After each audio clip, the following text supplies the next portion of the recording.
have installed the software in Azure in Brazil. So we have a server in Brazil. We install the software, and you can connect to that software using this connection from your PC. So the computer is a VPS. You can type in the computer name, and you can connect to it. So the credentials I provided to you. The first one today we want to go through is called the scheduler. So as you know, Nexus has two modules. One is a scheduler for planning. So for the mind to plan 7 days, 1 month ahead, so that they can understand what the noise impact is for that week or for the shift. Up to them how they run it. But here you go and type in the password. So password, I gave you the password already. So what I can do here is I'm going to paste the password and I just go in.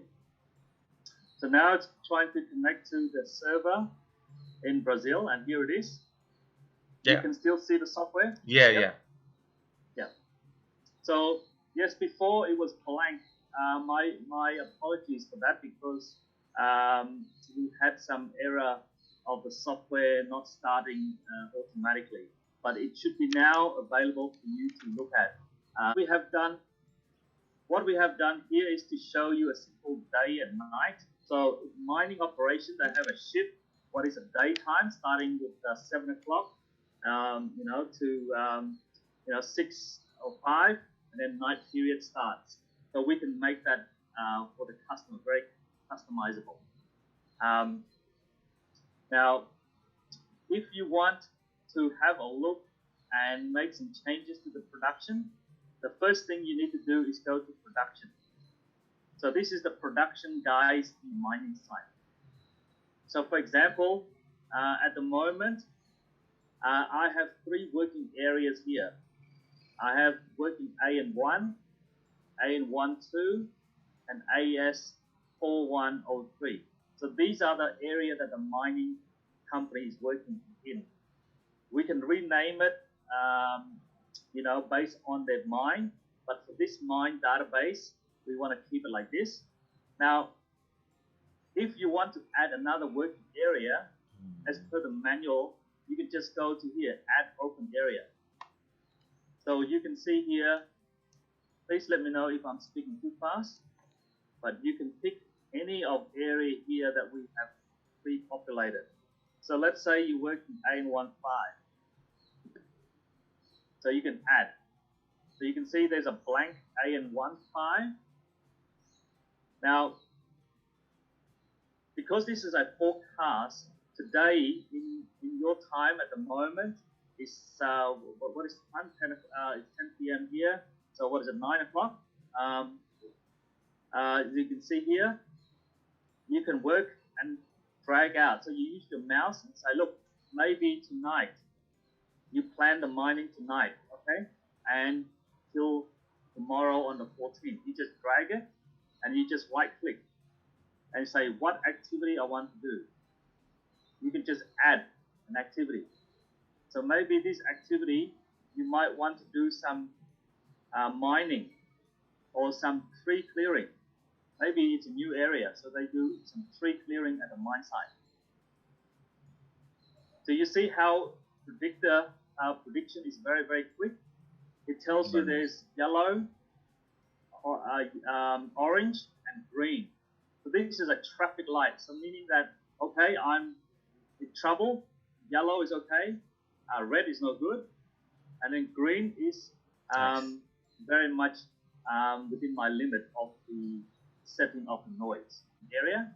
And on the left-hand side, it tells you which one, based on your projection, that the receiver number 3 will be exceeding. And it's already exceeding by 14 dB. So, it tells you clearly which receiver is the problem. Now, if you're not having a problem, you can actually increase by, for example, if I go to the green during the day, the mining customer say, I only have 1 machine working and it's green. Maybe I put 5 machines. So he put 5, you press enter. You see, it's still calculating and it's still within the limit. During the day, the limit is higher, so it's okay. So you can see clearly that you can add activities very, very easily to get more production. Yeah, so the activity is what the mining company is doing on the site. So sometimes they do drilling work. Okay. Big machine, the drilling, you can create that activity. Or maybe they have a dozer. So just a big dozer, Komatsu dozer, going up and down, pulling out aluminium bauxite, put into another truck. So these are activities that's happening on site, and you will see clearly on the map. So if I go to the map here,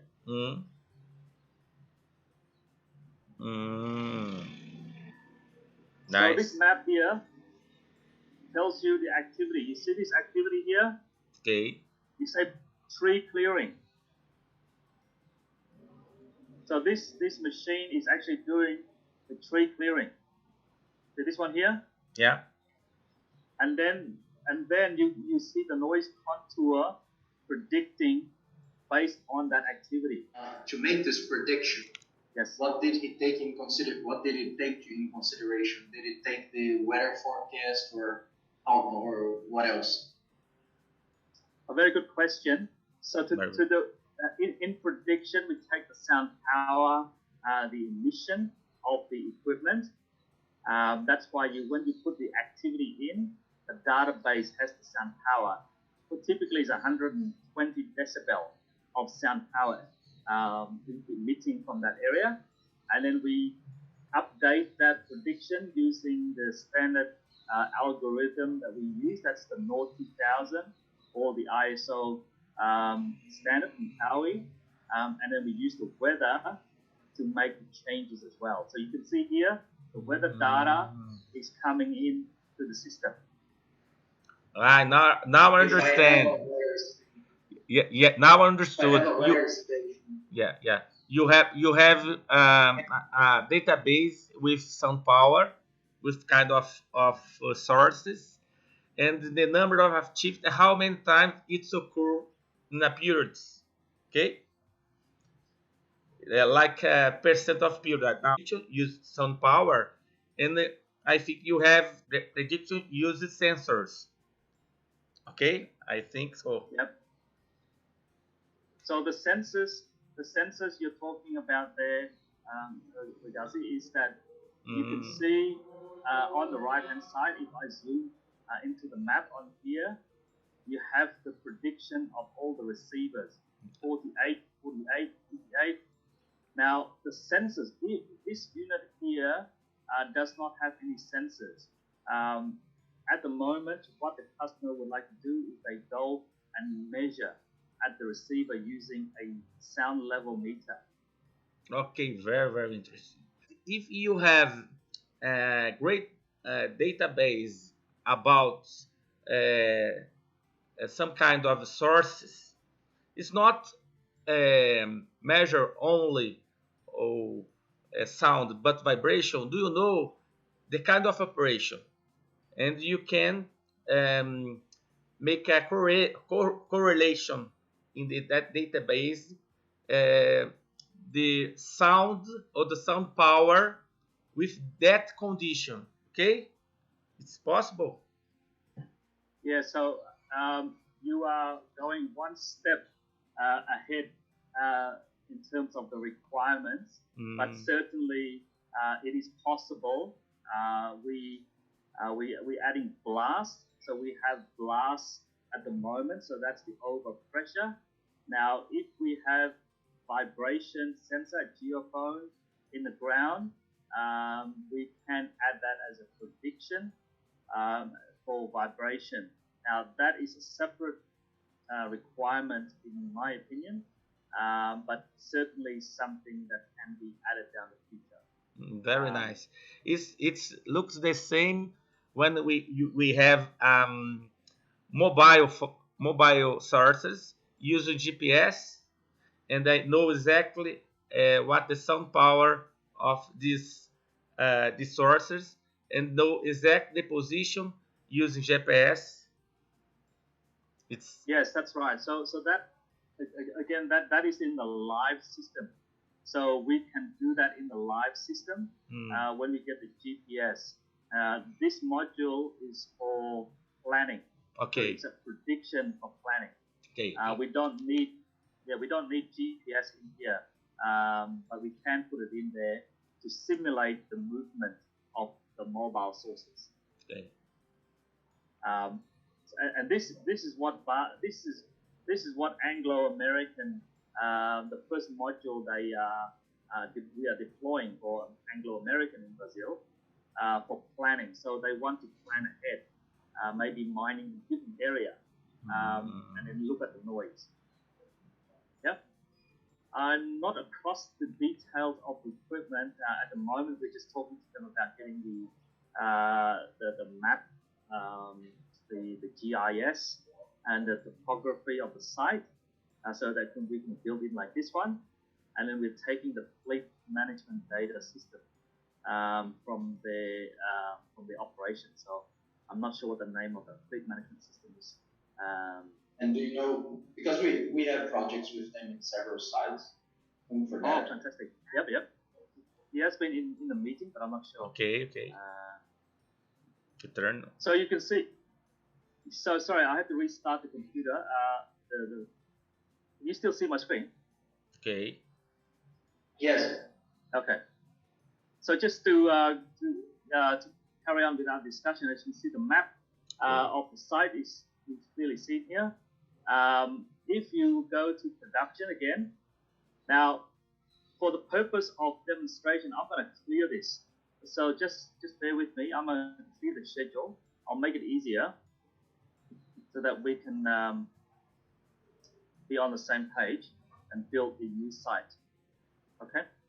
So here is a clear schedule. So most mining operations have a plan. Now, if they don't have a plan, they can import. They can import a plan. So the schedule plan, and if they don't, we can add the production plan as per the work. So, for example, so in the map, if you look at the map now, so the map is this site here. So, for example, if I'm going back to production, I say, okay, let's start making one plan. So let's say for you, please play with this. You can go pick one site, one working area. So you pick one working area, and then you pick the day. So today is the 13th, or you might go to the 15th. Okay, you can drag this, use your mouse and drag it up to you. And say, look, right click, add activity. And then you pick an activity. So if a new site, let's say we want to do some topsoil from 7 p.m. to 7 a.m. You see how it calculates very quickly in prediction using the weather information, using all the available machines here on the left-hand side. So on the 14th is very much red, and the prediction level is shown you here on the bottom of the screen. And then you can say, look, maybe on the night of the 14th, it's too difficult for me to start production because I'm going to get complaints because I'm over my limit. So maybe I just stop it back to 2. Okay. So now, during the night period, there's still some red, but it's still yellow. So management may decide that, okay, maybe this is okay for me to take the risk. And start mining. Okay. Or you can drop it back to 0. You can see you still have 7 dB over the limit. Okay. So, and then you look at the map, and you can see here, all these properties are red. 41, 40 over the limit. So you cannot mine, or you can mine up to you, up to how they plan it. You can see this is the working area here. See that one activity I made? this is the activity, and it's showing them the work, and you can actually go from the 14th to the 16th. So if management wants to have a look at the data, they can actually take a video of the map and just play, and you can see it's very visual. You know, you can see management understand. There'll be some times where I can make my mining operation, or there are some times at which I cannot. You see how quickly it simulates. So this is a simulation over the day period. Now from the start of your stop this. Kung, I have a question. The map, the background map, it's static, or you point to some kind of service that you can put this image with resolution and the time of the operation of the mine, or how can this background map work? It's static. Very good question. So we can we take the map from the mining company. So most of the mining company will have what we call a ESW file, which we import into the system. So we know which pit they're working, which topography, how often they change it. So so we would use that data to do the model, but we also superimpose them with the I guess we've got I think this is a big map or something like that. Nice. So we do need internet access to show the map of the site. But for modeling of the site, we get the data from the mining company, because a lot of the times they take a flyover, so they fly over into the photograph of the mining company. Thank you. Okay, no problem. So you can see very simple there. So I don't know if you have any additional questions, but you can see, please play with it. You can clear the schedule like what I just showed you by going to File, Clear, and then go to Production, and then make your own. Just add. So let's add another one. So you can just add another working area. Let's say this one. I don't know what that is, but I'll just go yes. And again, you can see I can work in another area. On the Wednesday, today the 15th, I can add. Okay, so I can look at another activity. Again, maybe I want to do some drilling or mining. And then you can see, yep, very good. So here you can see there are periods where they can work. Again, all good. So you can add more machine, more production. So you can see here, they can mine and there's no limit. You're still 2 dB under the limit. So very, very good. You can put the receiver. So all these receivers here can have different limits. No problem. Okay. So you can identify which is the problem. Now, you can see here the limit here is 52, 55. So predictions 55. If you have data, the noise monitors from your system to feed it in, we can import that in so that you can see the prediction versus the measured. You see? So yeah. you can run a measurement data for validation. So, for example, you can import manually. So you can go to site as part of your service to your customer in Brazil. You may say, to help calibrate the model, I want to go there every week or every month, and I want to measure 20 points. That's a service that your company can provide to the mining, not us. We're not there. And then you can import. So when you come back, you can import the data, and you can use the data with all the data from the CSV, Excel from your system, your noise monitors, and then it will calibrate a model, basically. Yeah? Does that make sense? Yeah, of course. And likewise, if you have real-time monitors coming in, then you don't need to go to site. You can just feed it directly, but it needs the data transfer from your system. Very nice. Very nice. Yeah. No, very nice. So I think maybe So maybe that is a good indication of just a good starting point for you to train. If there are many more that I haven't shown you, but certainly, for example, maybe. Just a quick question, please. Yes, go ahead. Can I take the weather data from my own weather station if I have one? Absolutely. So if you've got a live weather data, that will help us in the real live system. So this is the first module. The second module will take a live system because we're always importing. Now this is forecast. So we take the weather forecast only. Okay, perfect. Okay. Thank you. So because this is a forecasting plan over 3 days, 5 days, you need to tell us where we can buy this data from Brazil. It could be from the Bureau of Meteorology in Brazil, and they may charge in Australia.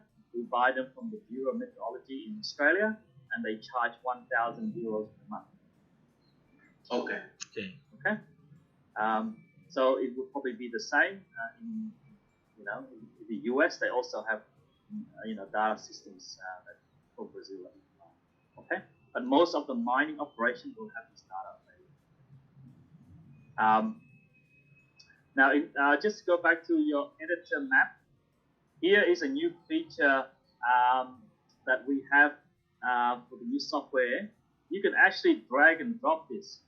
So, for example, if you don't want to add production, you just want to see a quick change, or maybe you just want to drag the dozer. So maybe you have some activity happening. You simply drag it, you see, and you put it in where you want to work. Maybe you want to work here. There's a new feature on this software. I don't know if we fully install it. No. Oh, there you go. See? So you can see how you can drag and drop activities. Your question before, what are those activities? These are the sound power of the activities of the machine that is specific to the mining operation. So if they want, they can just drag and drop and see what the noise impact is immediately. Very nice. And then it goes and add into here, you see? AN4102. This was added because we drag and drop from here. Here we take this one and we drop here, remember? Yeah. You have a track, a path, okay, with this equipment, and sometimes it's close to the border, sometimes it's the center of the mine. Do you know that Predict or other kind of software, you need to put only how many times for days or evening or night they operate. In this case, it's possible to establish other periods, like the point that the vehicle passed close to the border was 11 o'clock. It's possible. Yeah, so we would do that in the modeling setup. So the business model is that when you go to when you sell this system to the mine, you have a setup fee. Okay. So the setup fee, we will build up the model of the site. We will add all the equipment. We will take them. We ask them how many equipment you have, what are your working periods, and we will set it up for you. So you don't need to do that in the system. You see, it's very simple because it's already pre-configured. But if you want to make some of those changes, there is a what we call a administration version where you can do the editing yourself as part of your service for your customer, Brasil. Mm. The tracking, Yeah. track of the map, you mean? Yeah. You mean the whole road of the whole road of the track? Exactly. Because why? Because you know they have a schedule. Okay. If they need help, then what we call the first level support will be with your company, 3R Brazil. You'll speak Portuguese. You say, yeah, what is the problem? What would you like to do? And then say we will train you because you will be a distributor of the product. We'll train you how to use it. If you get stuck, you ring us. That's what we call level 2. And that person will be in the USA. I think Barry is the guy. He's in a similar time zone as Brazil, and he will help you set up. Okay. So this is what we're doing with Anglo American. We're still working through, but the intention is that Anglo American will call the local distributor, which will be yourself, and we would like to use your company as a sub-distributor, subcontractor to support Anglo and maybe other customers in the future that we work together. Yeah, and we can help. Yeah, thank you.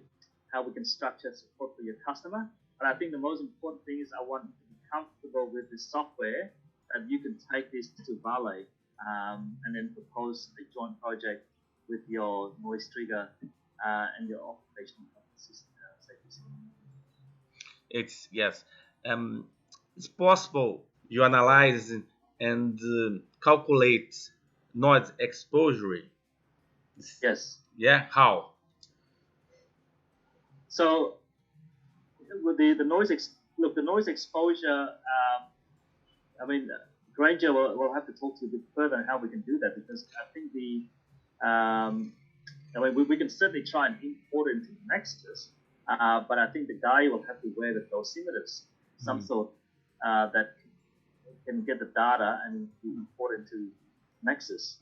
And then we need to discuss how you want to display it. So that will be a different conversation.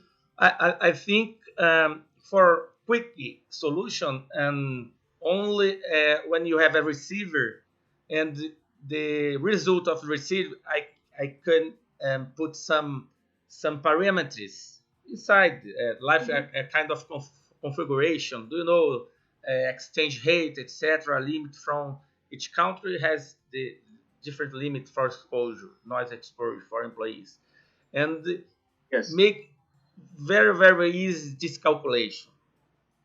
Yeah, I think the exposure over 8 hours, I think the occupational health and safety standard of 8 hours is 85 dB or something like that. You can see that once you've done the model, you can see the map, you can play, and you can actually look at the report, the drilling. You can actually look at each individual receivers. So we have many receivers here, and you can actually pick one, and you can see all the the reason why you are exceeding, and you can see which equipment and maybe which truck is the noisiest. Yeah. Right. And you have the equipment, the global values, and the time. Okay. Yes. Yes. Oh, of course. It's nice to make a calculation to show the normalized number for those exposure. Here in Brazil, we work with those sometimes, but nowadays we are working with dBA values, but normalized. The name is TWA. I think we use the same. They some equipment show TWA. One it's the occupational values, but the other one is the normalized occupational values for the period that the employees work. Okay. Yeah. Most environmental they just use that.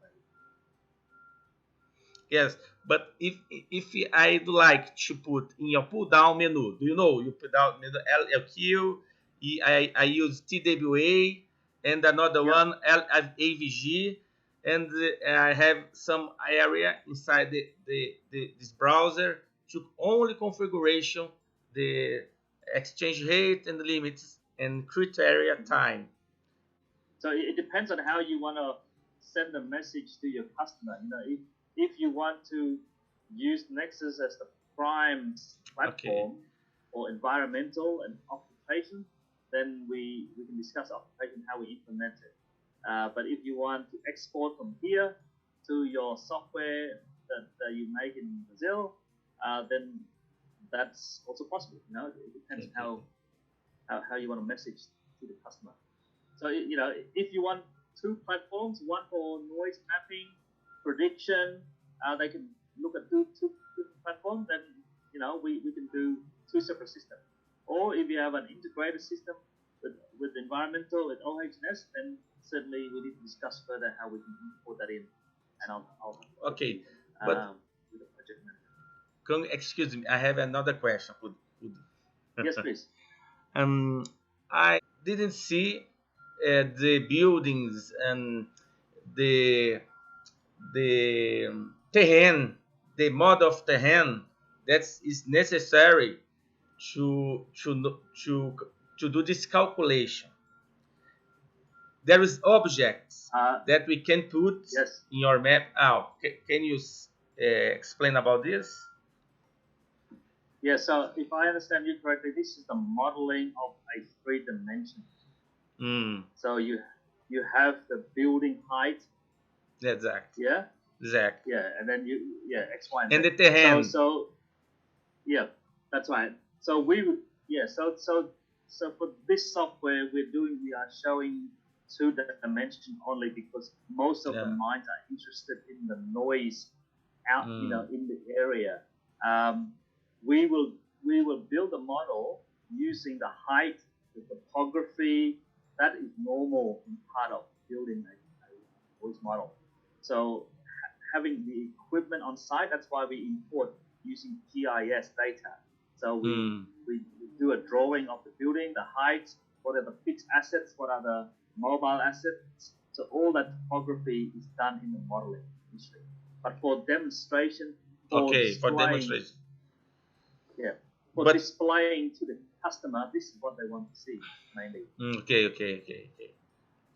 They don't want to see 3 dimensions. Okay.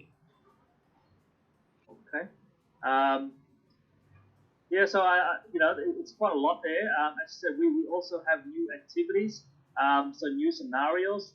So maybe, you know, if they want to change a different scenario by, you know, limiting the number of equipment, they can make new scenarios and they can sign it off.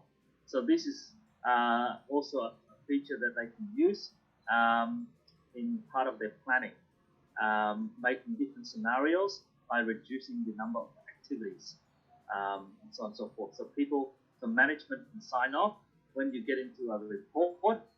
So you can actually file a report. So you can see all the spectrum report, the schedule report, activities report. Also, it's customizable, so we can customize a template for the mining customer for production and sign off by management. Okay. Contractors we use, and then they would build that here. So they would build out the activities on the site, and then they say, okay, the shift is for tomorrow or 3 days. They can make the prediction and they can see the noise impact on the community, and then they can go and mine with some confidence that it will not impact because they have done some control here by reducing the number of equipment or increase if it is under the limit. Okay, so it helps them improve their production, and that's what our customers in Australia are finding here. Okay, you only show me it's beautiful, but you only show me in 2D, but not the real inside my area. Okay, that's why I'm questioning you. Yeah, no, very good question, Riyati. So when we do the model of the site, it's no different from predictor, partner, sound plan. The same. The same. We would take the GIS. We would take the topography. We would take the height of the building, the absorption, everything. Same format. Okay. Because we have a software running in the background. So it's the same. I can tell you it's the same. But when we display on the Nexus, when we display to the customer for environmental, 2 dimension is all they want to know for now. We have an acoustic conference in Australia here where there's a consultant. They asking the same question you ask, and they show them and they have a comparison, and they said, "Yep, no problem." Okay, very nice. So the technology is accurate. I can give you confidence that it's accurate. We can help you answer those questions with your customer. Okay. No problem. Thank you. Cool. Thank you. Thank you very nice much. to meet you again. You know that we are trying to make good partnership in Brazil to work together. Okay. Thank you very much. Absolutely. No problem. Thank you.